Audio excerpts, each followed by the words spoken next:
In this segment, we're going to talk about HVAC, so heating, ventilation, air conditioning.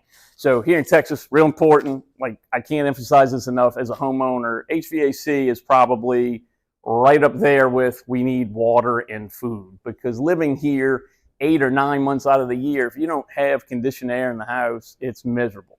So we're back inside of this one. Right above me here, you'll see the entire heating and ventilation system that is in the attic, the portion in the attic. So you're looking at a couple of different boxes. So one portion of that is going to be bringing air to the system. So you have returns. So in the ceiling here, you see a large return.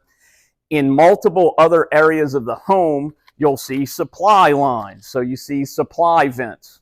And you see they're blue taped right now to keep dust and debris out, but they also pressure test these things to make sure there are no gaps in the system when they install them. And they try to do it early when nothing else is in the way, and it makes it a lot easier for them to work around people. And these things are generally, they will apply these very specific calculations, because most of these builders are building to an energy sense rating or an Energy Star rating. They get these HERS ratings, and it helps to define and show people that the home will live cooler and it will be cleaner because of how they are filtering the air and how they're bringing it fresh air in, because these homes are being foam sealed and they're kind of tight.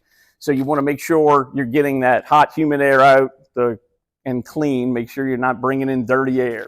So supply in the house. You'll also have supplies in secondary areas, like not just, hey, we're giving you air, but some areas will have a return as well. So they'll have what they call jump ducts in bedrooms. In this game room, you just have 2 supply vents. But the location of those is dictated by that contractor and those very specific, it's computer-generated formulas now. They take the elevation of the house, they determine how many windows it has, they look at what direction it faces, and they make sure that they're placing those supply and returns in the proper area for the home so that the home will live as cool as possible and run efficiently. So back to the main system in the attic, what you're going to see up there is where all the air goes into the system, and then it comes across the coil, and then it hits the plenum, and then it gets distributed to all of the supply ducts. So again, big return, takes the air in, brings it across the coil, and then it gets distributed all over the house to the different rooms and areas. And again, those locations are dictated by a computer program based on each individual floor plan. They also are able to calibrate what size unit you need and so forth.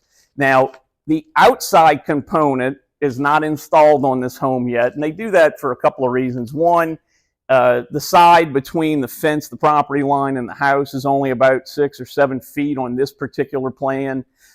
Some of them get as tight as 5 feet. And those outdoor condensing coils, those are kind of big. They're full of copper, so they're worth a lot of money. And then what brings the refrigerant or runs the system through, they generally will have copper lines that come into the house and then tie into the unit in the attic. The other part of HVAC, heating, same thing. You have your furnace upstairs. It's heated by gas, so that gas furnace heats the air.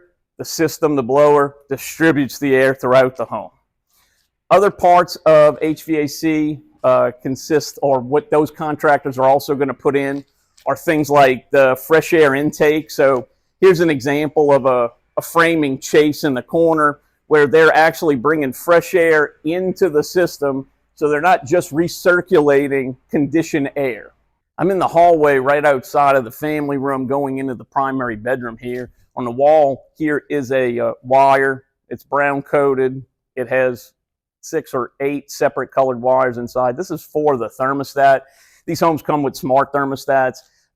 This home also, I believe, is zoned. I could see a baffle up there, but because it's a 1-story and there's no attic stairs, I can't get to it.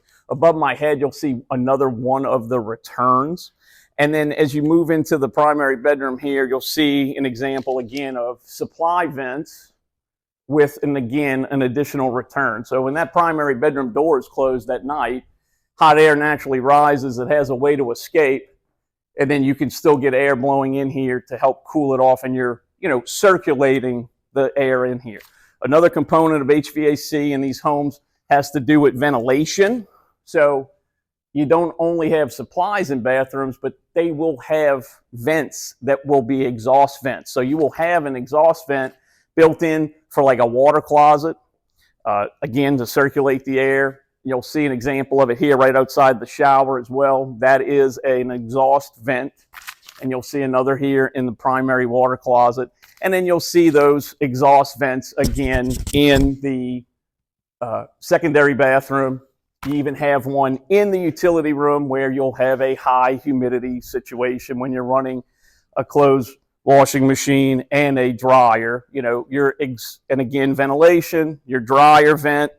That's what this metal box is.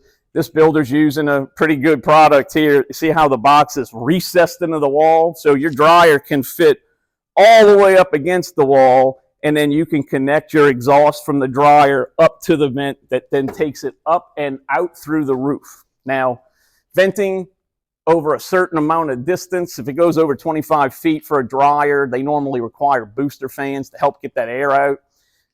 Maintenance on that is making sure lint and things don't get built up. And then you'll have a roof vent that'll have a catch on it, so you'll know if you're getting lint in it, you'll be able to see it through the roof. That's something that it's a good idea to keep maintained, because that could, cause a fire.